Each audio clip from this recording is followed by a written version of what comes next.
Hello, എല്ലാ കൂട്ടുകാർക്കും നമസ്കാരം. ഇന്നത്തെ റെസിപ്പി നല്ല ടേസ്റ്റുള്ള ഒരു പരിപ്പ് പ്രഥമനാണ്.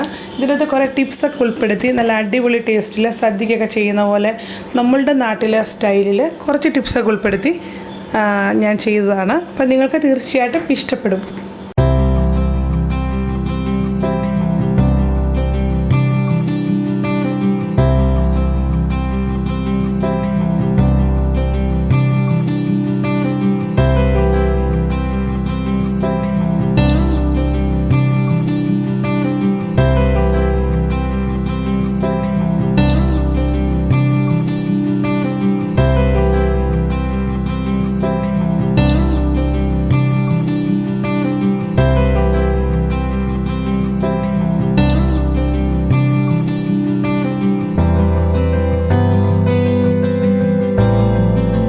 ഒരു ഉരുളി വെച്ചിട്ടുണ്ട്. ഇതിലേക്ക് നമ്മൾ മൂങ് ദാൽ അഥവാ ചെറുപയർ പരിപ്പ് ഇട്ട് കൊടുക്കുകയാണ്. ഞാനിവിടെ ഏകദേശം 500 ഗ്രാമാണ് എടുക്കുന്ന അളവ്.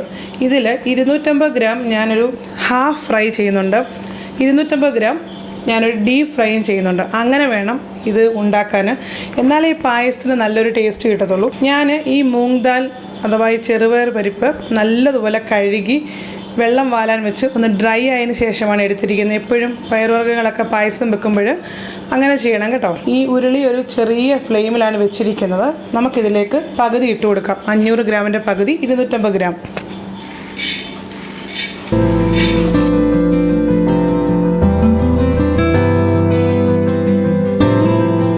ഇതിൻ്റെ പരുവെന്ന് പറഞ്ഞാൽ ഇത് നമ്മൾ ചെറിയ തീയിലിട്ട് വറക്കുകയാണ് ചെയ്യുന്നത്. ഇതിങ്ങനെ അടുക്കി പിടിക്കുകയോ ഒന്നും ചെയ്യല്ല കേട്ടോ, ചെറിയ തീയിലിട്ട് വേണം ചെയ്യാൻ. പിന്നെ ഇത് കുറച്ച് കഴിയുമ്പോൾ ഇതിങ്ങനെ ചെറിയ കിലുങ്ങുന്ന സൗണ്ട് പോലെ ആകുന്നതിന് മുന്നേ നമുക്കിത് വാങ്ങണം. അതായത് ചെറിയ മണമൊക്കെ, ഈ പരിപ്പ് വറക്കുന്നതിൻ്റെ ഒരു മണമൊക്കെ വരത്തില്ലേ, അത്രയും ഫ്രൈ ആയാൽ മതി ഇത്. കാരണം ഇത് ഹാഫായിട്ടേ നമ്മൾ ഫ്രൈ ചെയ്യുന്നുള്ളൂ. പിന്നെ അടുത്ത സെക്ഷൻ ഇടുമ്പോഴും നമുക്ക് ഡീപ്പായിട്ട് നല്ല ഗോൾഡൻ ബ്രൗൺ നിറമാക്കി ഇങ്ങനെ ഒരുപാട് കിരിയില സൗണ്ടൊക്കെ വരുന്ന രീതിയിൽ നമുക്ക് ഫ്രൈ ആക്കി എടുക്കണം. അപ്പോൾ നമുക്കിത് തൽക്കാലം ഒരു ഹാഫ് ഫ്രൈ ചെയ്യാം.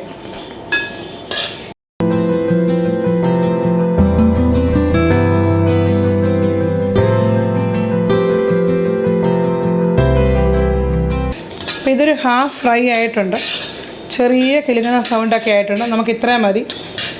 ഇനി ഇത് ഓഫാക്കിയിട്ട് നമുക്കൊരു ബൗളിലേക്ക് മാറ്റി വെക്കാം. ഇങ്ങോട്ട് നമുക്ക് ഇട്ടിട്ട് ഡീപ്പ് ഫ്രൈ ആക്കി, അതായത് ഒരു ഗോൾഡൻ കളറിൽ നല്ല കിലുങ്ങിന സൗണ്ട് കേൾക്കുന്ന രീതിയിൽ നമുക്ക് ഫ്രൈ ആക്കി എടുക്കാം.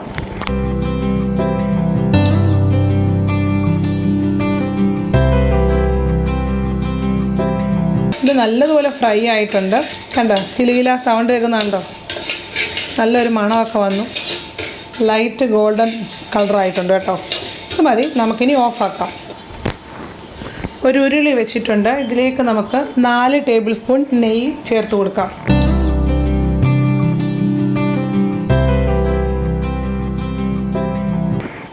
ഇനി ഇതിലേക്ക് 2 പരിപ്പും ഇട്ട് കൊടുക്കാം. എന്നിട്ട് ലേശം ഒന്ന് വഴറ്റിയാൽ മതി. അത് കഴിഞ്ഞ് നമുക്ക് വെള്ളം ചേർക്കണം.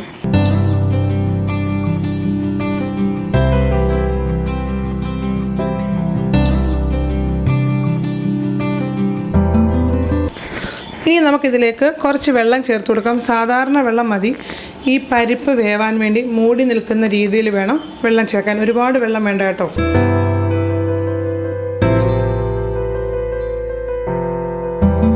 അടച്ച് വെക്കണ്ട, ഒരു മീഡിയം ഫ്ലെയിമിൽ അതിരുന്ന് വേവട്ടെ. നല്ലതുപോലെ പരിപ്പ് വേവണം കേട്ടോ. ഈ പരിപ്പ് നല്ലതുപോലെ വെന്തിട്ടുണ്ട്. വെന്തങ്ങ് ഉടഞ്ഞങ്ങ് ഒരുപാട് വേവുന്ന രീതിയിൽ ചെയ്യുന്നവരുണ്ട്, ഇതേപോലെ വേവിക്കുന്നുണ്ട്. അപ്പോൾ നിങ്ങളുടെ ഇഷ്ടം കേട്ടോ. ഇതിപ്പോൾ നല്ലതുപോലെ വെന്തിട്ടുണ്ട്. ഇനി ഇതിലേക്ക് നമുക്ക് ശർക്കര ലൈന് ചേർത്ത് കൊടുക്കണം. ഞാനിവിടെ 500 ഗ്രാം ശർക്കരയുടെ ശർക്കരപ്പാനിയാണ് എടുത്ത് വെച്ചിരിക്കുന്നത്. ശർക്കര ഉരുക്കി അങ്ങ് എടുത്താൽ മതി കേട്ടോ. ഞാൻ അടപ്രഥമൻ്റെ വീഡിയോയിൽ കാണിച്ചു തന്നിട്ടുണ്ട് എങ്ങനെയാണ് ശർക്കരപ്പാനി എടുക്കുന്നതെന്നൊക്കെ കേട്ടോ. അതിൻ്റെ ലിങ്ക് ഞാൻ ഡിസ്ക്രിപ്ഷൻ ബോക്സിൽ ഇട്ടേക്കാം.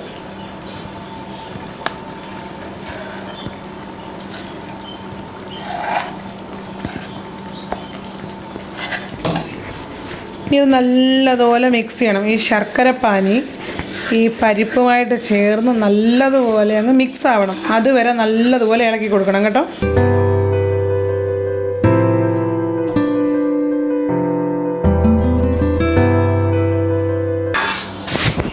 നല്ലതുപോലെ ഇളക്കി ഈ ശർക്കര പാനിയും ഈ പരിപ്പും കൂടെ നല്ലതുപോലെ മിക്സായി വെള്ളത്തിൻ്റെ നനവൊക്കെ ഒന്ന് കുറയണം. ഇത് നല്ലതുപോലെ കുറുകിയിട്ടുണ്ട്. ഇനി നമുക്കിതിലേക്ക് തേങ്ങാപ്പാൽ, അതായത് 3-ാം പാൽ ചേർത്ത് കൊടുക്കണം. 3 കപ്പ്.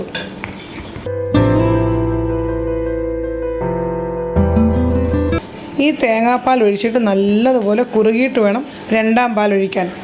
2-ാം പാൽ ഒഴിക്കുന്നതിന് മുമ്പ് ഒരു ടീസ്പൂൺ നെയ്യ് ചേർത്ത് കൊടുക്കണം. ഇടയ്ക്കിടയ്ക്ക് നെയ്യ് ചേർത്ത് കൊടുക്കണം കേട്ടോ. പായസത്തിനൊക്കെ ഇച്ചിരി നെയ്യ് വേണം. അപ്പോൾ ഈ നമ്മുടെ ശർക്കരയ്ക്ക് നല്ല കളറില്ലാത്തതുകൊണ്ട് ഈ ഒരു കളറൊക്കെ വരത്തുള്ളൂ പായസത്തിന് കേട്ടോ.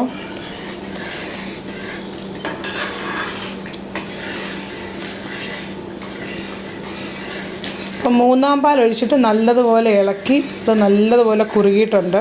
ഇനി ഇതിലേക്ക് 2-ാം പാൽ 2 കപ്പ് ചേർത്ത് കൊടുക്കാം.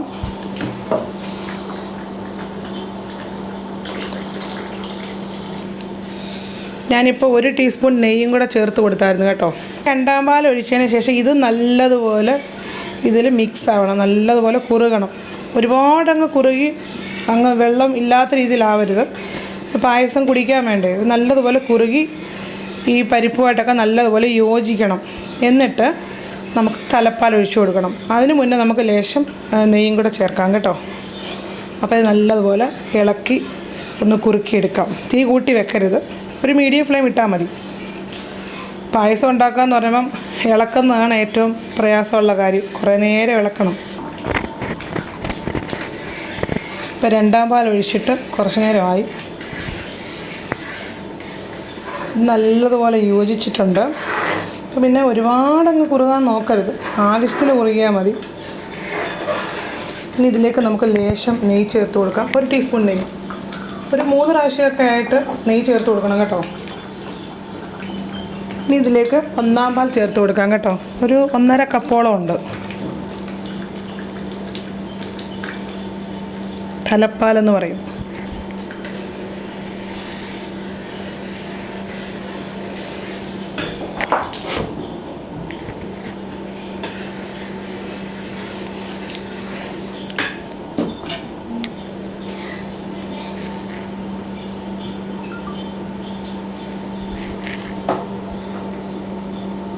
അപ്പോൾ തലപ്പാൽ ഒഴിച്ചതിന് ശേഷം ഞാനൊരു 2-3 മിനിറ്റ് ചെറിയ തീയിൽ വെച്ച് ചൂടാക്കിയതിന് ശേഷം ഓഫാക്കി കേട്ടോ. തിളയ്ക്കരുത്. അപ്പോൾ നമുക്കിനി ഓഫാക്കാം. ഈ ഒരു കൺസിസ്റ്റൻസിയാണ് ഓഫാക്കുന്നതിന് മുന്നേ നല്ലത്. കാരണം ഇതിരുന്ന് കഴിയുമ്പോൾ നല്ലതുപോലെ കുറുകും. ഇനി ഇതിലേക്ക് ഏലക്ക, നല്ല ഫ്രഷ് ആയിട്ടുള്ള ഏലക്ക പൊടിച്ചത് ചേർത്ത് കൊടുക്കാം. ഏലക്ക പൊടിച്ചത് ചേർക്കുന്നതാണ് നല്ലത് കേട്ടോ.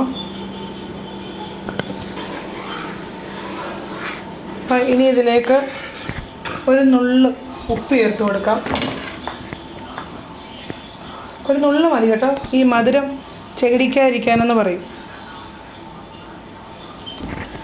കുറച്ച് തേങ്ങാക്കൊത്തും അതുപോലെ നട്ട്സും കൂടെ ഞാൻ നെയ്യിൽ വറുത്ത് വെച്ചിട്ടുണ്ട്, അതും കൂടെ ചേർത്ത് കൊടുക്കാം. നിങ്ങൾക്ക് വേണമെന്നുണ്ടെങ്കിൽ ഇതിൽ റൈസിൻസ്, അതായത് ഉണക്കമുന്തിരിങ്ങയും ചേർക്കാം. പക്ഷെ ഞാൻ ചേർക്കുന്നില്ല കേട്ടോ.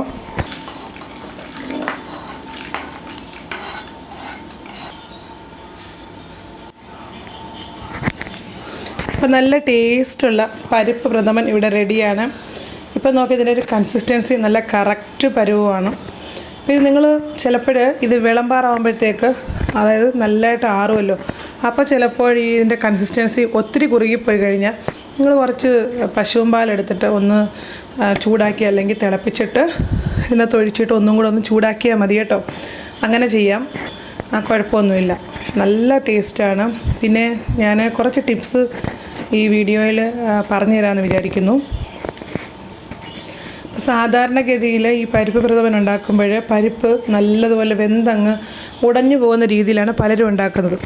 അപ്പോൾ അതായത് പരിപ്പ് മൊത്തത്തിൽ ഒരുമിച്ചിട്ട് വറുത്ത് അങ്ങനെയൊക്കെയാണ് ചെയ്യുന്നത്. പക്ഷേ ആ രീതിയെക്കാട്ടിലും എന്തുകൊണ്ടും ഒരുപടി ടേസ്റ്റ് മുന്നിലാണ് ഈ രീതിയിൽ ചെയ്യുമ്പോൾ. അല്ലെ, നിങ്ങളൊന്ന് തയ്യാറാക്കി നോക്കൂ. നല്ല ഒരു പരിപ്പൊക്കെ ഇങ്ങനെ നമ്മൾ കഴിക്കുമ്പോൾ ഒത്തിരി സോഫ്റ്റായിട്ട് അങ്ങ് പോവാതെ നല്ല നമുക്ക് ഒരു ഫീല് കിട്ടും ഈ പരിപ്പ് പ്രഥമൻ കഴിക്കുന്നതിൻ്റെ. അത്ര ഒരു ടേസ്റ്റാണ് കേട്ടോ. അപ്പോൾ നല്ല ഇതിൻ്റെ ലുക്കും നല്ല രസമായിരിക്കും നമ്മൾ ഉണ്ടാക്കി വെക്കുമ്പോൾ കാണാനും. അപ്പോൾ നിങ്ങൾക്ക് വേണമെങ്കിൽ മാത്രം റൈസിൻസ് ഇട്ടാൽ മതി. ഇവിടെ ആരും കഴിക്കാത്തതുകൊണ്ടാണ് ഞാൻ ഇടാഞ്ഞത് കേട്ടോ റൈസിൻസേ. പിന്നെ എന്നാ ഇതിൽ ചേർത്തിരിക്കുന്ന 500 ഗ്രാം പരിപ്പാണ്. ഈ പരിപ്പ് അത്രയും തന്നെ എടുത്തോ, യാതൊരു വിധത്തിലും ഇത് ഒരു കുഴപ്പം വരുത്തില്ല. എല്ലാം കറക്റ്റ് പെർഫെക്റ്റ് ആയിട്ടാണ് അതിൻ്റെ അളവെല്ലാം എടുത്തിരിക്കുന്നത്. പിന്നെ ഇവിടെയൊക്കെ കിട്ടുന്ന തേങ്ങയൊക്കെ ഉണ്ടല്ലോ, നമ്മുടെ നാട്ടിലൊന്നുമല്ല, വേറെ രാജ്യത്തു നിന്നൊക്കെ വരുന്നതാണ്. അപ്പോൾ ആ തേങ്ങാപ്പാലിന് നാട്ടിലെ തേങ്ങയിൽ എടുക്കുന്ന ആ തേങ്ങാപ്പാലിൻ്റെ അത്രയും ഒരു ക്വാളിറ്റി ഒന്നും വരത്തില്ല, ആ ഒരു ടേസ്റ്റും വരത്തില്ല. അതുകൊണ്ട് അപ്പോൾ അങ്ങനെ ഉണ്ടെങ്കിൽ നിങ്ങൾ ഗൾഫിലൊക്കെ ആണെങ്കിൽ ഒരു 3 തേങ്ങ എടുത്തിട്ട് അതിൻ്റെ തേങ്ങാപ്പാൽ എടുത്ത് വെക്കുന്നതായിരിക്കും നല്ലത്. ഇനി അഥവാ തേങ്ങാപ്പാൽ അത്ര എടുക്കാനില്ലെങ്കിൽ നിങ്ങൾ ഇതിനകത്ത് പശുവും പാൽ ചേർത്താലും മതി കേട്ടോ. അതേ അളവിൽ പശുവും പാൽ ചേർത്താലും യാതൊരു കുഴപ്പം വരത്തില്ല.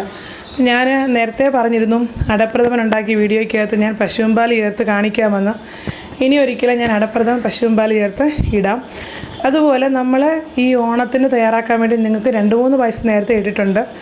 ഒരു അടപ്രഥമൻ വീഡിയോ ഇട്ടിട്ടുണ്ട്, അതുപോലെ തന്നെ മാമ്പഴപ്രഥമൻ, ഇപ്പോൾ ഈ നമ്മുടെ പരിപ്പ് പ്രഥമനും ഇട്ടിട്ടുണ്ട്. ഉറപ്പായിട്ടും നിങ്ങളിത് തയ്യാറാക്കി നോക്കണം, നിങ്ങൾക്ക് തീർച്ചയായിട്ടും ഇഷ്ടമാവും. പിന്നെ ഇതിൻ്റെ മധുരം കറക്റ്റാണ്. ഈ ഒരു പായസം ഈ ഓണത്തിന് തയ്യാറാക്കി നോക്കി നിങ്ങൾക്ക് ഇഷ്ടമായെങ്കിൽ എല്ലാവരും അതിൻ്റെ അഭിപ്രായം കമൻറ്റ് ചെയ്യാൻ മറക്കരുത്. വീണ്ടും അടുത്ത നല്ലൊരു അടിപൊളി വീഡിയോയിൽ കാണുന്നവരെ എല്ലാ കൂട്ടുകാർക്കും നന്ദി, നമസ്കാരം.